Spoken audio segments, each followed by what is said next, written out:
أعوذ بالله من الشيطان الرجيم. بسم الله الرحمن الرحيم.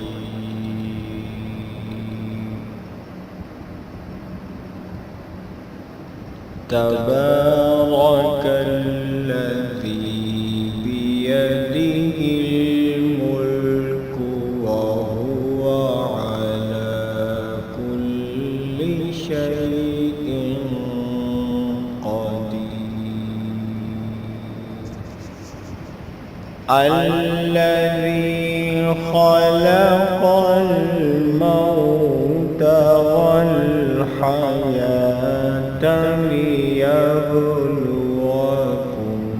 أيكم أحسن عملا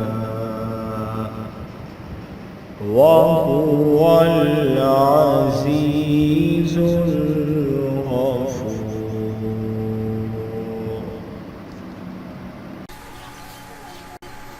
السلام علیکم ورحمۃ اللہ وبرکاتہ. دوستوں سب کا کیا حال ہے؟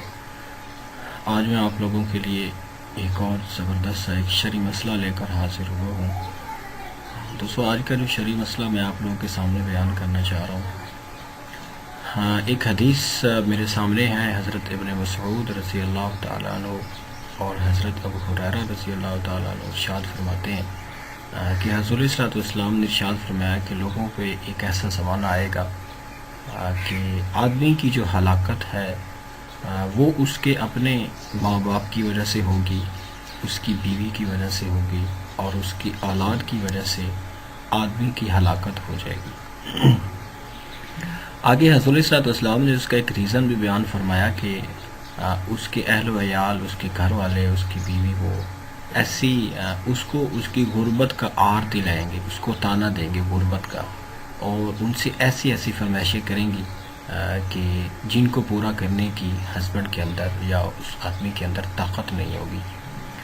تو پھر کیا ہوگا کہ پھر اس کی وجہ سے وہ ایسے کام کرنے پہ مجبور ہو جائے گا جس میں اس کا دین بھی چلا جائے گا اور اس کی دنیا بھی چلی جائے گی. دوستو یہ حدیث سننے کے بعد مجھے لگتا ہے کہ ہمارے ماں باپ کا، اور یوں سمجھ لیں کہ بیوی کا، اس کے بچوں کا، ان کا یہ فرض بنتا ہے کہ وہ اپنے ہسبینڈ کو جو ہے، اپنے اس آدمی کو غربت کا عار نہیں دلائیں، اس کو یہ باور نہیں کرائیں کہ گھر میں غربت ہے، اس کو اس چیز پہ مجبور نہیں کریں کہ وہ کوئی خدا نہ خاصہ کسی غلط جگر پہ چل نکلے اپنے بچوں کا پیٹ پالنے کے لیے یا اپنی بیوی کی فرمائشیں پوری کرنے کے لیے وہ کسی غلط راستے کی طرف چل نکلے. مجھے لگتا ہے کہ بجائے اس کے کہ عورتیں جو ہے اپنے ہسبینڈ کو اپنے ہسبینڈ سے ایسی فرمائشیں کریں کہ جو مطلب کہ شرعی حدود سے بھی ہٹ کر ہوتی ہیں. سم ٹائم ایسے بھی ہوتا ہے جو فضول خرچی کے درجے میں آتی ہیں. بجائے اس کے کہ وہ ایک تو اس سے پرہیز کریں، دوسرا یہ ہے کہ بلکہ ان کو جو ہے اپنی اس مالی حالت کو اچھا کرنے کے لیے ان کا ہسبینڈ کا ان کو ساتھ دینا چاہیے. کوئی ایسا کام ساتھ میں کرنا چاہیے کہ جس سے جو ہے آپ کے گھر میں خوشحالی آ سکے، جس سے خاوند کا جو بوجھ ہے، ہسبینڈ کا جو بوجھ ہے وہ کم ہو سکے، تاکہ وہ اس غربت کی وجہ سے کسی غلط راستے کی طرف نہ چل نکلے جس کی وجہ سے اس کی دنیا بھی برباد ہو جائے اور اس کی آخرت بھی برباد ہو جائے. دوستو یہ میری آج کی ویڈیو تھی. یہ چھوٹے چھوٹے شرعی مسائل ہیں، انشاءاللہ میں آپ لوگوں کے سامنے ضرور پیش کرتا رہوں گا. اگر آپ کو ہماری یہ ویڈیوز پسند آ رہی ہیں تو آپ پلیز ہمارے چینل کو سبسکرائب کریں، ہماری حوصلہ افزائی کریں، اور اگر کوئی ویڈیو آپ کو اچھی لگتی ہے تو آپ اس کو ضرور شیئر کیا کریں. السلام علیکم ورحمۃ اللہ وبرکاتہ.